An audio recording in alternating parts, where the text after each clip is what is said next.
Welcome to this week's Treasury Career Corner podcast, where I interview Treasury professionals about their Treasury careers. Each and every week, I talk to them about how they've built their careers, where they are now, where they see both themselves and the Treasury profession going to next. Let's get on with the show.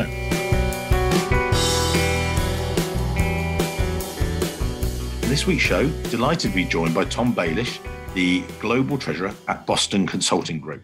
Now, before I go into what Boston Consulting are, Tom is a long-term listener to the show. So I am thrilled to have someone who actually knows what we sound like, knows some of the tips, if you like. And we've got some great tips for you guys later on in the show. So actually, he gets it. He gets the reason behind it. And we were just talking then and saying, I should do more talking.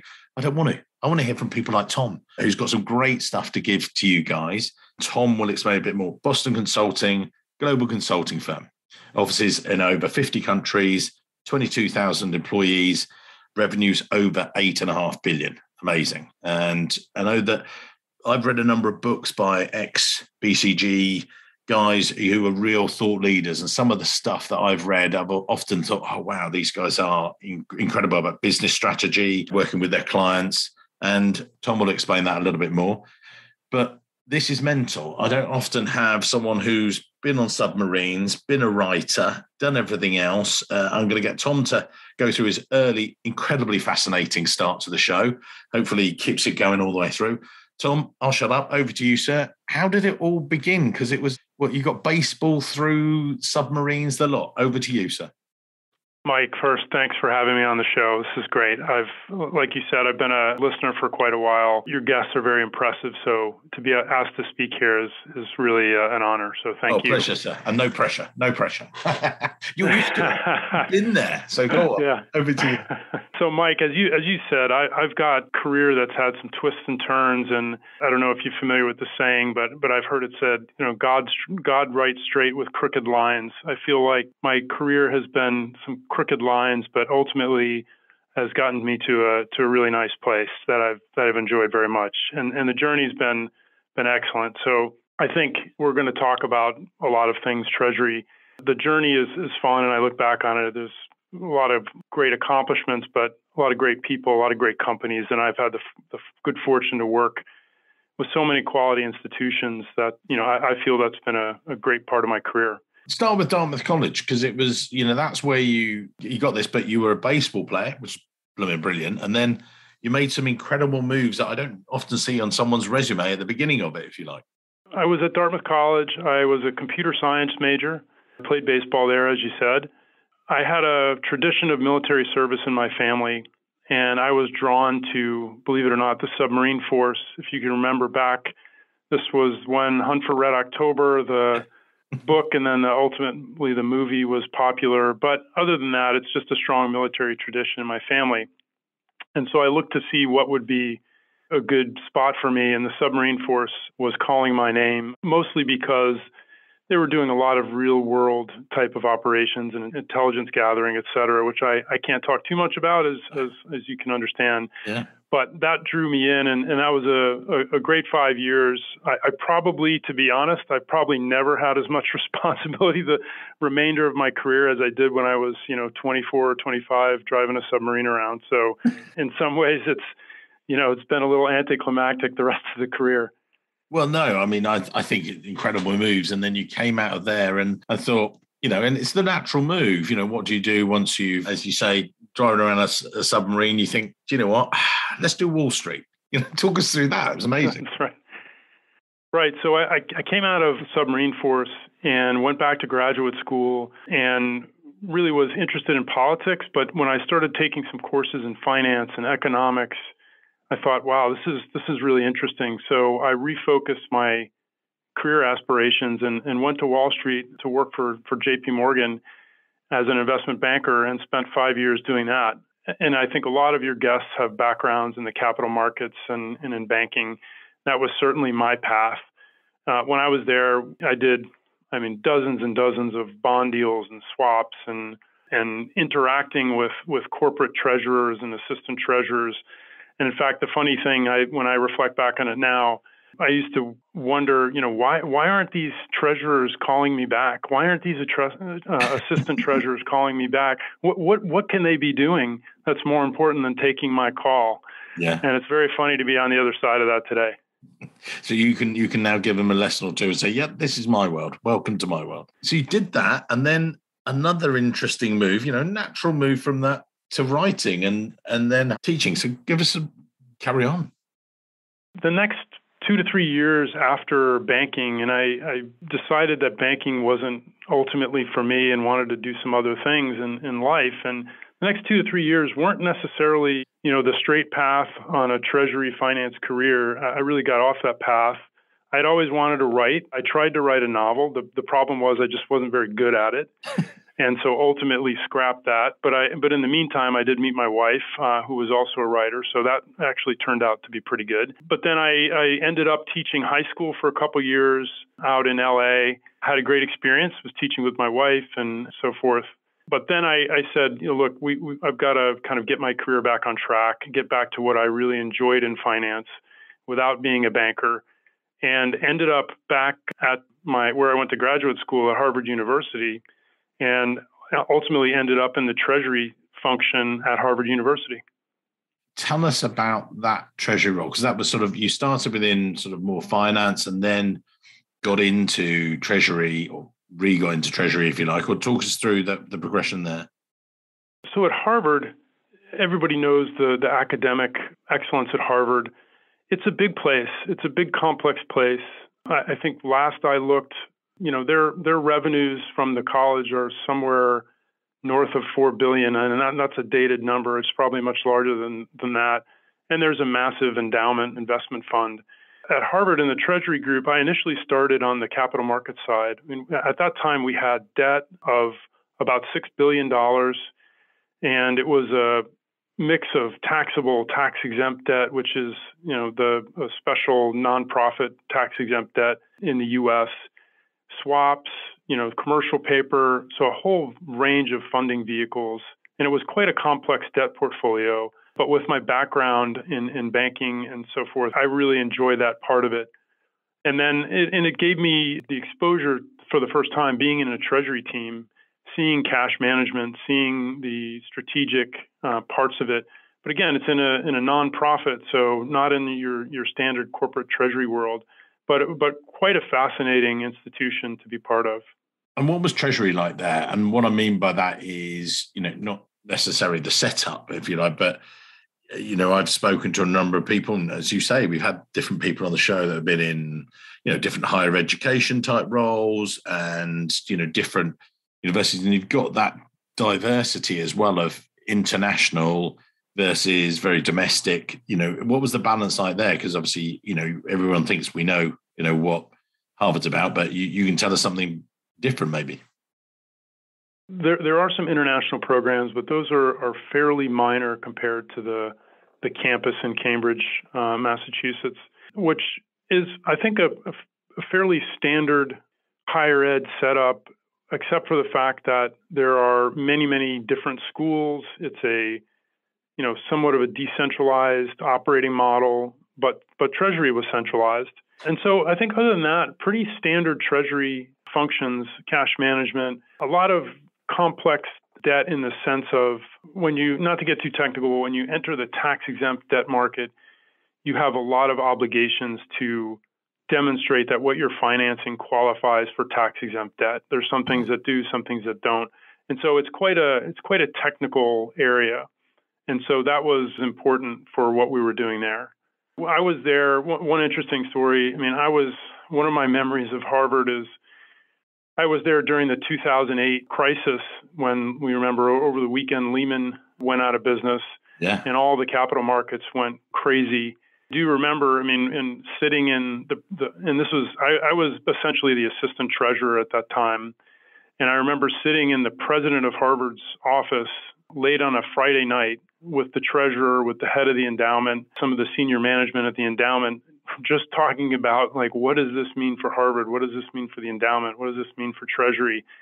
And, obviously we got through it and got through it well, but that was, I'm sure everybody that was working in Treasury at that time has some very distinct memories of those days and weeks following that, that crisis. And it wasn't. It was weird. I was running the treasury recruitment. We were called MR Recruitment at the time, but I was running the company at the time, and this all started to crash. And I remember sitting with my ex-colleague at the time and just sitting and said, "Well, what do we do?" And actually, there was very little you could do looking out. You couldn't have an input to it. You were not a victim of it, but you were just sort of on the sidelines and thought, right, we'll see where the waves go from here and what's going to happen. But I remember thinking, okay, we're running a treasury recruitment business in this, and wow, we were just then rode those waves and waves of stuff. But I remember just sitting there going, right, what do we do now? Well, I think, and eventually we just went, let's go to the pub. It's just like, there's not much else we can do except for wait for all the repercussions. And it's like one of those massive crashing waves. And then and then the next one, and then the next one. They get, you just sat there, didn't you? And we got through it. There were some scary moments for sure. And we ultimately ended up coming into Harvard was a AAA rated institution. So we had a lot of ability to access the market.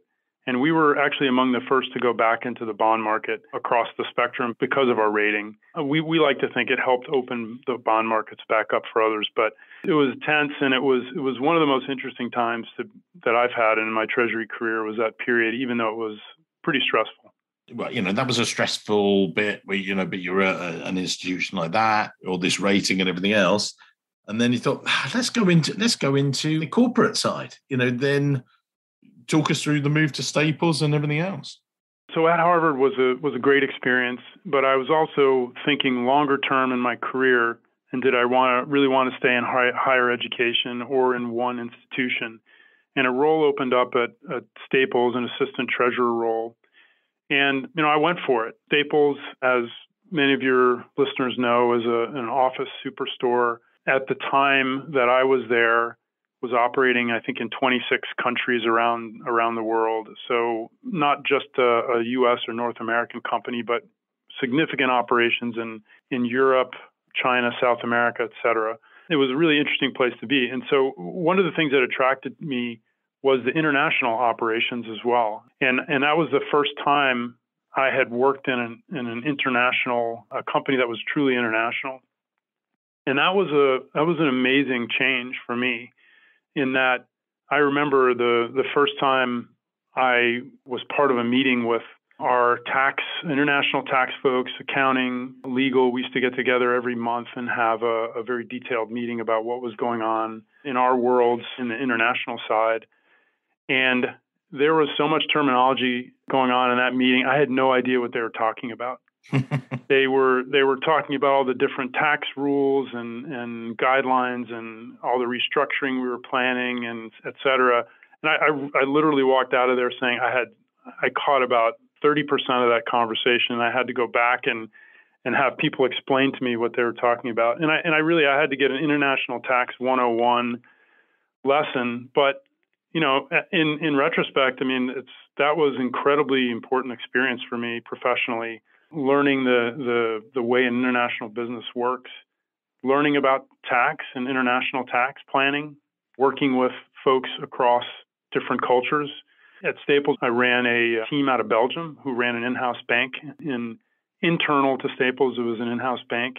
Got to manage an international team. All tremendous experiences, but certainly in the first few months, it was a really steep learning curve. Luckily, the treasurer who hired me had the confidence that I would figure it out, and ultimately I did.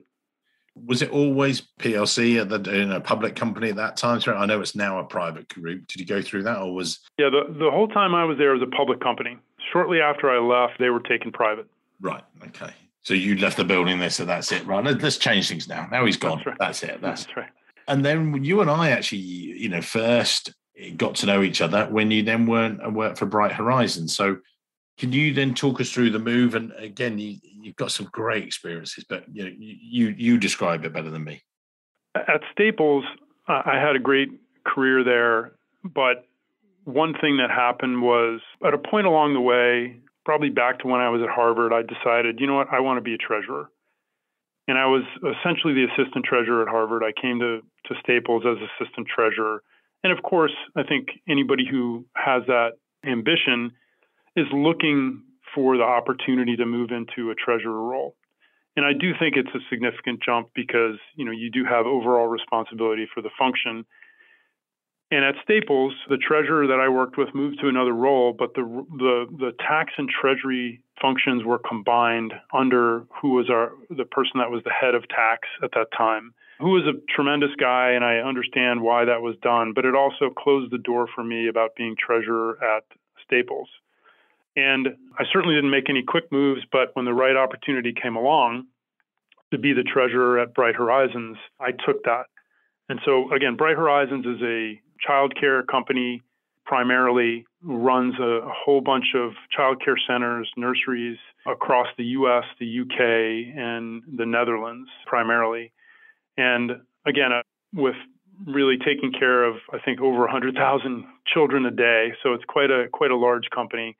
But I took on the treasurer role there and was a great opportunity to experience the responsibility and the challenges of being a treasurer at a public company. And what was that like in terms of, you've gone in, you're at that public company ethos, you've got this, you walked in, you're drawing from all your different experiences. And I want to make sure we get, you've got some other great things to share later on, but I want to get through this. But the question I have for you there is, what was it like? And what I mean by that is, again, we hear from a lot of the treasurers come onto the show, and you were into that first treasurer job. What was your checklist? What was the thing? Right, where's the cash? Where's this? What are our risks? Or how did you do it? How did you get in there?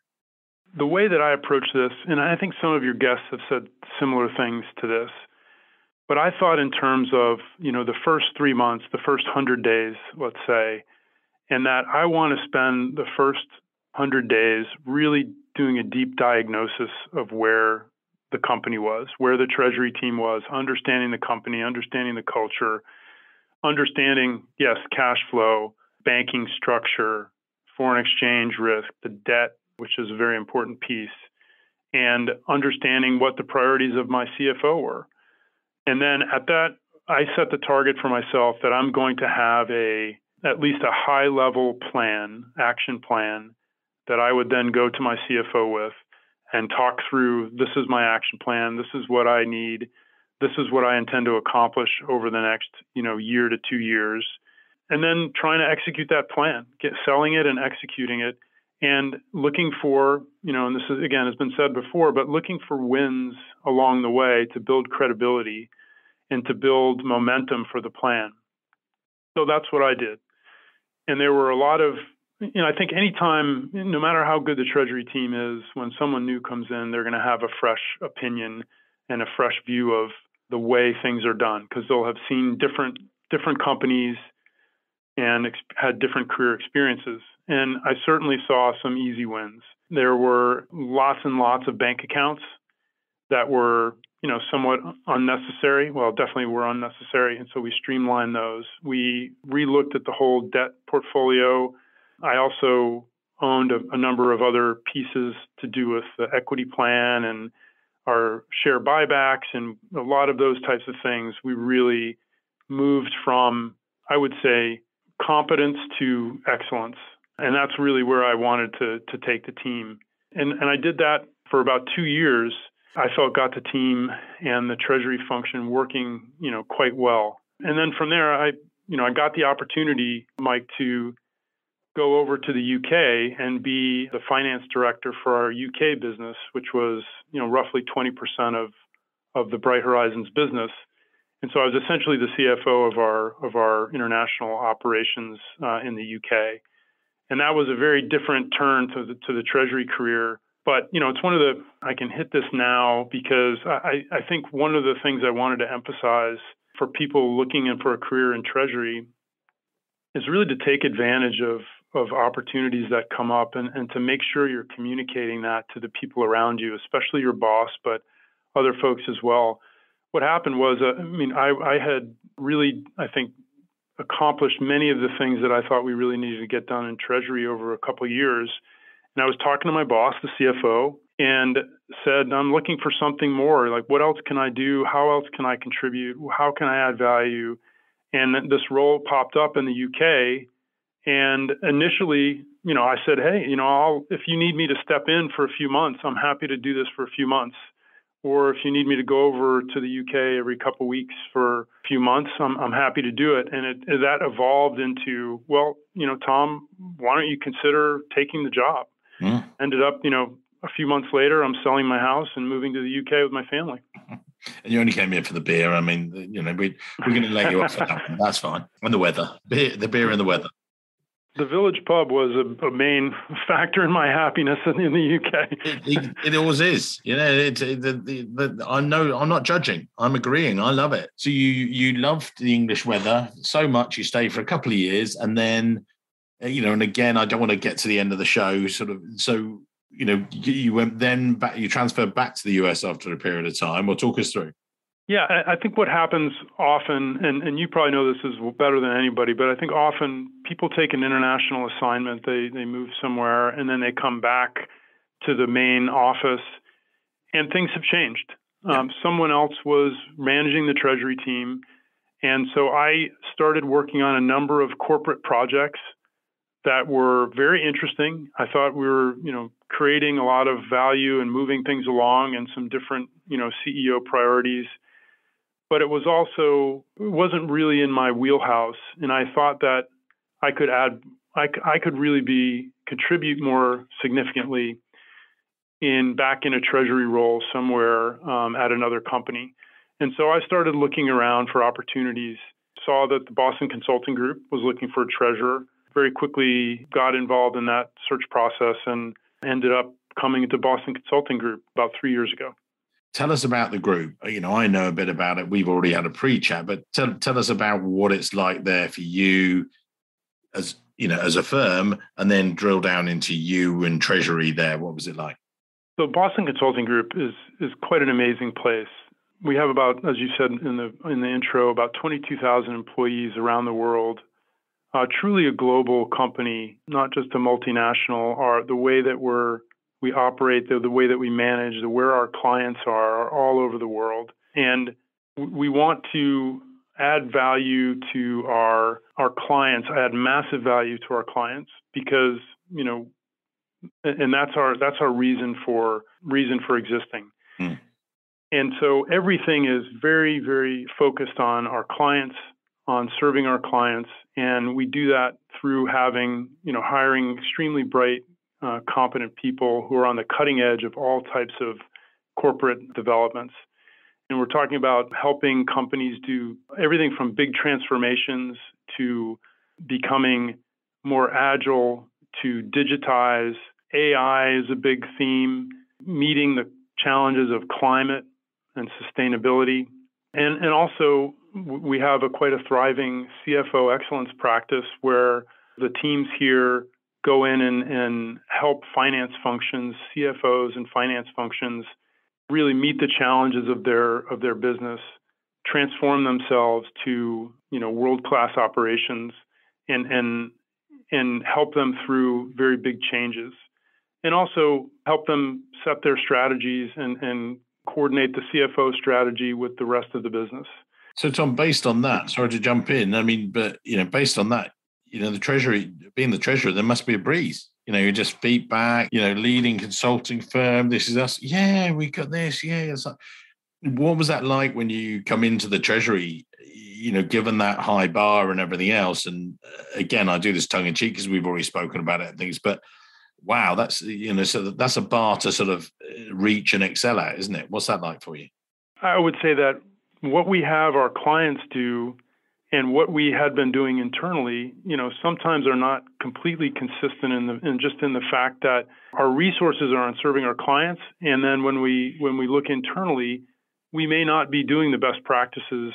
We may not be a best practice operation in the finance area. And I think when I got here, I would say that Treasury was well run, but there were definitely areas for improvement and quite significant improvement. And I think that's true in the finance function too. And to be honest, in the last 2 to 3 years, we have really focused on transforming our whole finance function and we're in the midst of this transformation, to get to not only best in class, but really being out front in the digitization space, the AI space, just organizationally, and using some of our consultants on our internal processes and our internal finance function as well. So you can utilize that and bring those guys in to make an impact internally as well. We have used, especially our CFO excellence practice, a couple times to come in and look at some of our treasury processes. And, they've been incredibly helpful, and they are able to benchmark against many, many other firms and let us know what other firms are doing, not by name, of course, but what's the trends are in the industry. So that's really helpful, and it's quite a great resource. And I have a good relationship with our CFO excellence team. We talked before, and you've already alluded to some of the Treasury career advice you've given, but you said to me before, "Oh, Mike, I've got half a page of notes where I've, things that have come up since we had our chat." I mean, I'm like, that's golden for me. I'm like, yes, great. Sort of, rather than sometimes when I'm talking to guests and they're trying to get their heads around it. So let's dive into that if that's the right thing to do now. So maybe, what are your thoughts? You've listened to a few of the podcasts, so what do you think people should be thinking about? The way I've thought about this is, for someone that's starting in a Treasury career or maybe mid-level or upper senior level, that's really, I'm targeting folks that are not necessarily treasurers at this point. Right.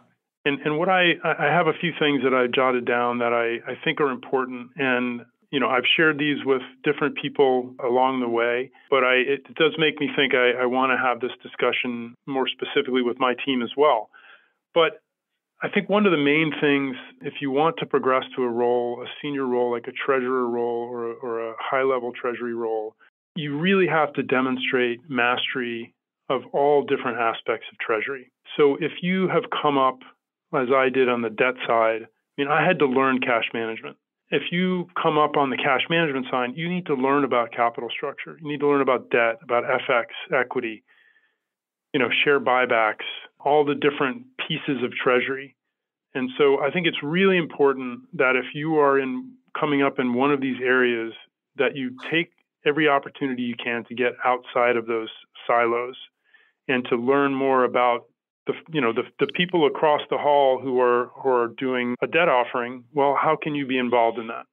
And how are you doing that, or how are you enabling people to do that alongside their day jobs? And, this is said with the greatest respect, but what if they're, highly pressured at their own job and they're saying, yeah, I'd love to, get more involved in the cash management and talk to our cash manager, but I've got all this other stuff. What sort of ways, you've got to this level? This is brilliant. You've got all these bits in your toolkit, but they're going, well, I want to add that to my toolkit, but where do I find the time? Where do I, yes, you can study maybe in the educational bit, but you're talking about more practical experience from the sounds of it. But, how would you suggest that people elicit that, or what's a good way you would think about doing it?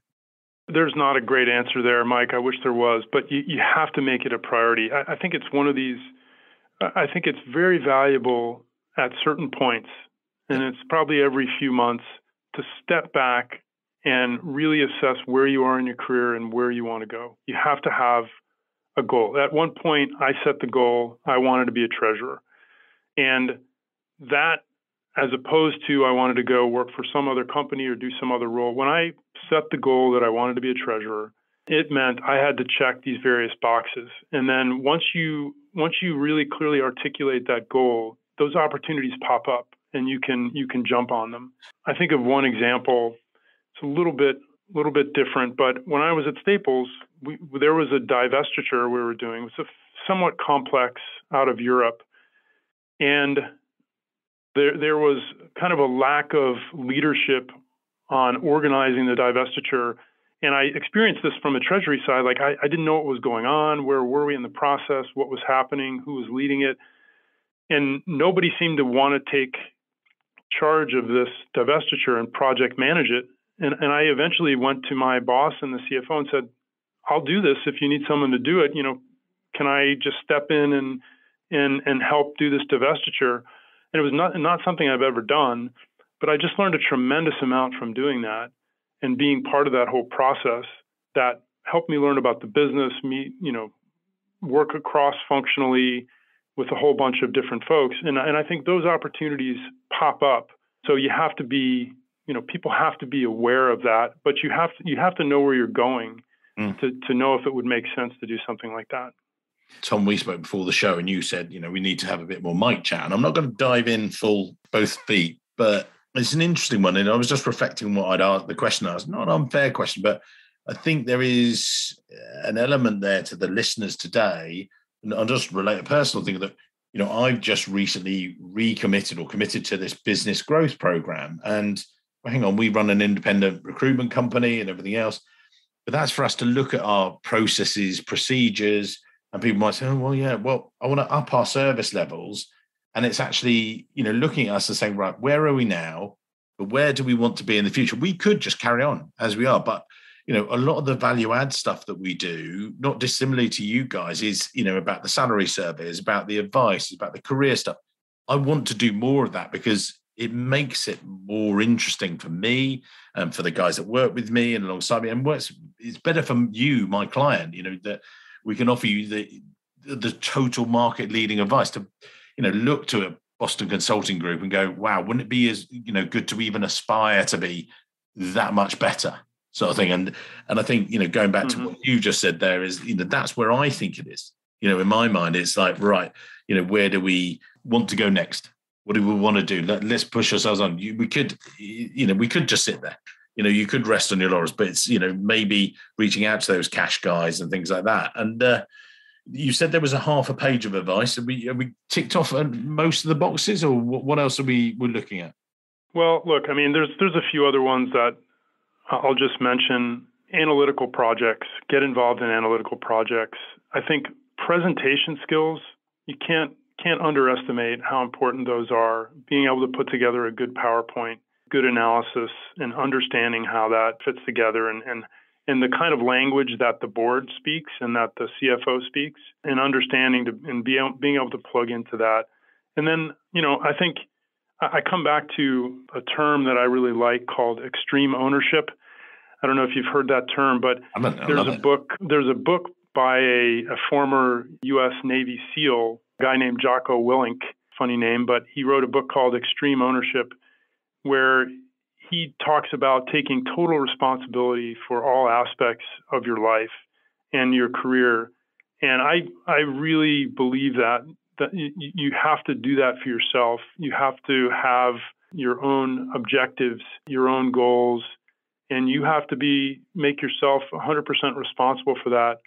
And I think if you wait around for other folks to do that for you, I think that's a mistake. And, sometimes it may mean leaving the company where you're comfortable, to challenge yourself to get to that next level. Tom, we're approaching the end of today's show. I wish we weren't, and I know that we'll definitely have an English beer when you're next over this side of the Atlantic. But before we do that, as we wrap it up, what takeaways are you going to give to people? We'll put your LinkedIn details in the show notes, as we do every week. This is the nice wrap up. Everybody hears it, but you've heard it many, many times, I hope, and like it. But it's, you've given us already a host of takeaways, but any final ones we should finish on today? No, I think it's just it's a fun journey. I mean, I feel very kind of blessed and pleased with the career I've had. But along the way, it's a lot of fun, but it's a lot of work too. And I think Treasury. The one thing I love about Treasury, it's really an interesting place with many facets to it, and you're at the heart of the company in many ways. And so it's a great career. And I think if people are considering, their careers in the future, moving into the Treasury space, staying in the Treasury space, I think it's a very fruitful career, but be very intentional about it. Be intentional. And again, call us. And if you want any advice, call Tom.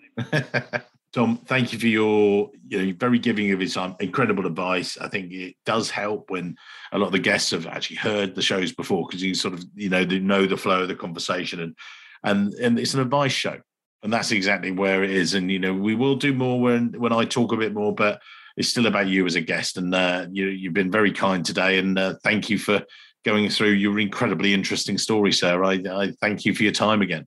Thanks, Mike. I really enjoyed it. Thank you, sir. Hello, it's Mike here again. I hope you enjoyed this week's show. If you did, then maybe you want to follow the show or subscribe depending on where you listen, whether that's iTunes, Spotify, or another great place to listen to the show from. It's totally free and means that you'll be the first to see each and every week when we release a new show. And maybe whilst you're there, you could even leave a quick review. Reviews and ratings are among the most important metrics for a podcast to effectively rank. And as you can probably appreciate, the podcast is a lot of hard work to produce every week. It'd be amazing. Just take, say, 20 seconds, leave a quick review of my amazing guests and their great career stories. We'd really appreciate it. Thanks very much, and I can't wait to see you soon.